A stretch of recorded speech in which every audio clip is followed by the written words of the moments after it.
बहुत सारे investor market में जब भी गिरावट को देखते हैं या फिर उसका सामना करते हैं तो दो बड़े कदम उठा लेते हैं। और वो दो बड़े कदम क्या है, वो कौन सी गलती है?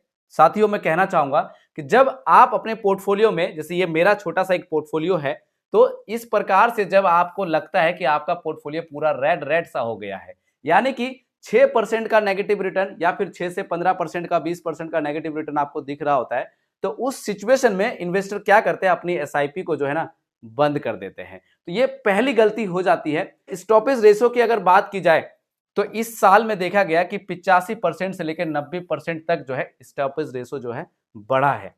दूसरा कदम जो इन्वेस्टर गलती करते हैं कि जो उनका लेफ्ट यूनिट बच जाता है, उस लेफ्ट यूनिट को देखकर वो जो है दुखी होते रहते हैं। इसको ऐसा समझो कि मान लेते हैं कि आपने 2 लाख रुपए निवेश किया था और 2 लाख रुपए में से 3% 4% नेगेटिव हो गया है और उसको देखकर आप जो है दुखी हो रहे हो।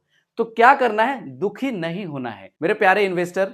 जब आप इन्वेस्टमेंट कर रहे थे तो याद है आपको वो दिन, आप बोलते थे कि सर मैं 10 साल के लिए कर रहा हूं, सर मैं 20 साल के लिए कर रहा हूं, सर मैं 7 साल के लिए कर रहा हूं। तो आप अपने गोल को कैसे भूल जाते हो भाई? शॉर्ट टर्म में कैसे आप दुखी हो रहे हो अपने यूनिट को देख देखकर? तो अपने यूनिट को देख देखकर आपको डरना नहीं है। मार्केट को थोड़ा समय दीजिए, आने वाले समय में मार्केट भी कुछ ना कुछ आपको जरूर रिटर्न देकर जाएगा। सर, जब मैं इस किताब को पढ़ रहा था तो इस किताब में मेरे को एक अच्छी बात बहुत ज्यादा लगी, और वो एक अच्छी बात क्या थी? जो भी इन्वेस्टर 9 से 10 साल तक अपनी एसआईपी में कोई प्रॉफिट बुक नहीं करते, यानी उससे पहले, उसके बाद जब करते हैं तो उनको दिखने लगता है एसआईपी की कंपाउंडिंग का जादू।